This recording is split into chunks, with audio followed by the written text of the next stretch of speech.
What's going on, you guys? AK40 Kevin here in the gamer heaven, and today I want to talk about Ghost of Tsushima because I'm actually very excited for it. And after The Last of Us 2, which I know is doing great in sales and everything, but it hasn't gotten the best. Actually, it's gotten pretty terrible user reviews. Obviously, I would take all the professional companies' reviews like IGN and GameSpot with a grain of salt, if you know what I mean, because, well, I don't know about the accuracy or validity of those reviews, but there's a ton of user reviews out there. I've linked Metacritic's at it was a 3.8, now it's a 4.5 out of 10. It's pretty low. I gave the game a 5 out of 10 as it is just a mediocre game, nothing more, nothing less.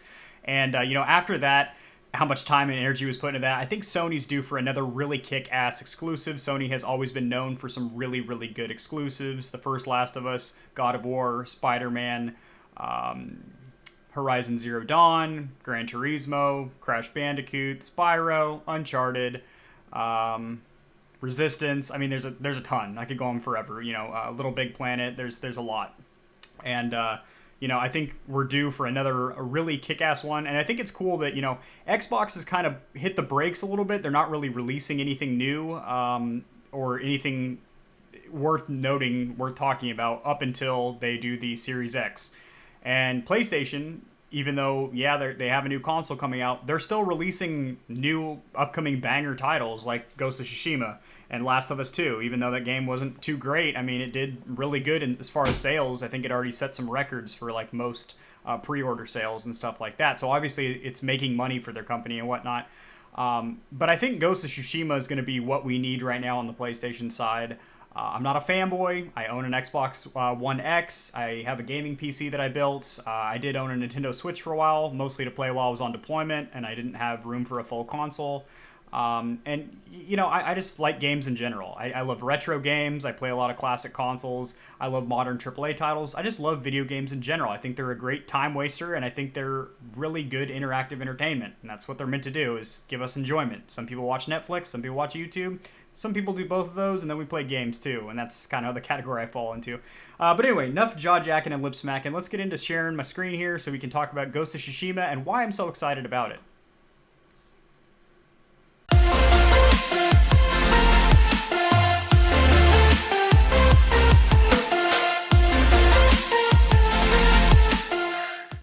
Alright, so real quick, this footage is from PlayStation Access's channel, so I'm not taking credit for their work or anything like that, but hey, I do want to talk about Ghost of Tsushima, and I think their video would be a good backdrop about it. So, first of all, this is from the same company, Sucker Punch Studios, which has made the Infamous series, which is really good, as well as Sly Cooper, which I never really played too much, but I've heard it was really good as well.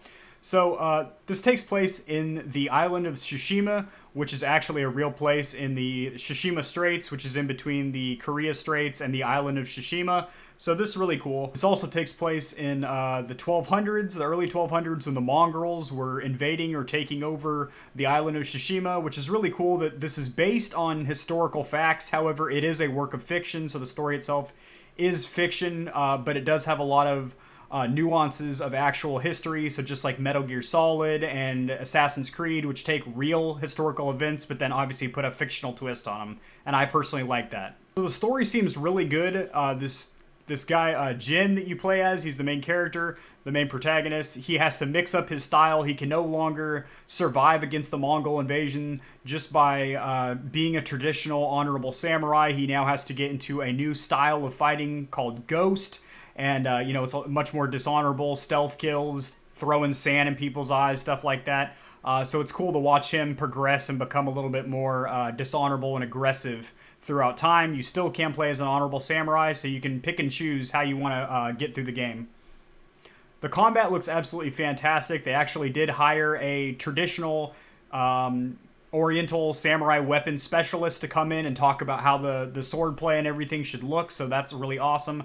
I think the art style of this game looks absolutely fantastic with all the different, beautiful trees, cherry blossoms. You've got animals like foxes and beautiful colored birds guiding you around.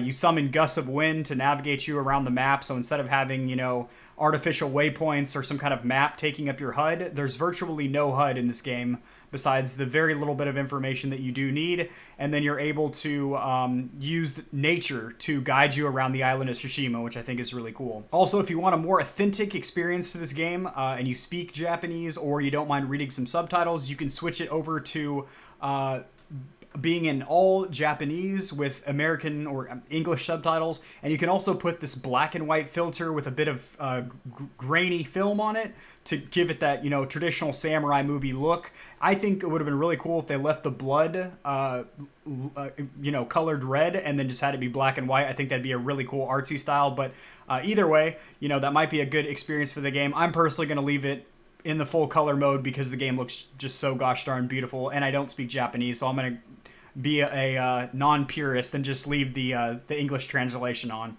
So in order to add to the immersion of being in an authentic environment of the island of Tsushima, Sucker Punch Studios actually sent over an audio development team for a couple of weeks to record ambient sounds of the authentic area. So I think that's really cool. You're going to get the bird songs, you're going to get the wind gusting through the cherry blossom trees and stuff.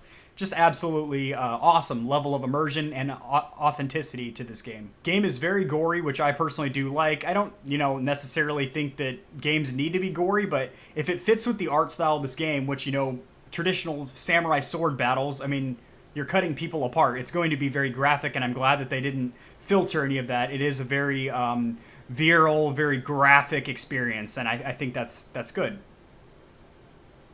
Also, mobility looks really good. You can use grappling hooks to get around. His movement never really seems like it looks heavy or clunky. There's a good variety of weapons, from bows, swords, etc. Stealth weapons that you can throw, like shuriken stars and stuff. Or kunai, I'm sorry, they're not shurikens, they're kunais, which are basically like a throwing dagger.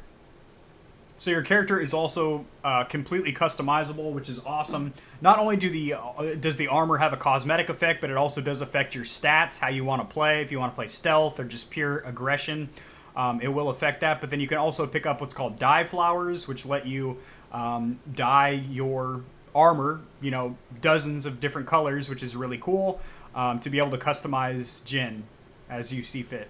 So there's a really good photo mode. Sorry, it's a little smoky in here. I just hit the vape or whatever. There's a really, really in-depth photo mode.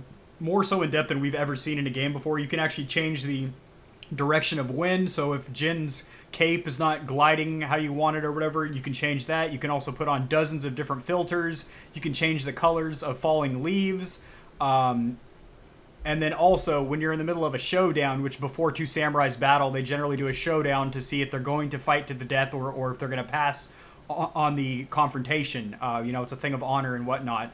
You know, Bushido, Code of the Blade and whatnot. But if you're at the middle of a duel or a showdown and you go into photo mode, you can make a really good cinematic trailer of your gameplay to use as thumbnails for your videos or your stream or something like that. And I think that's really cool. So overall, I'm just very excited for this game. I think it looks absolutely stunning, and I think that the art style and the combat, everything looks really good to the point to where I'm actually considering, you know, purchasing this game for its full retail price of $60, which, by the way, enjoy games only being $60. I say only, that is a lot of money, especially if a campaign's short and there's no replayability, but games for the next generations of consoles, 90% are going to be $70, $69.99. I just made a video covering that. How we know that: EA Sports released their NBA 2K21, and it's $70, and a bunch of other game developers also jumped on the bandwagon, hopping on forums like Reddit and Twitter and said, yes, we are also planning on doing this because of inflation, and then also just the cost of producing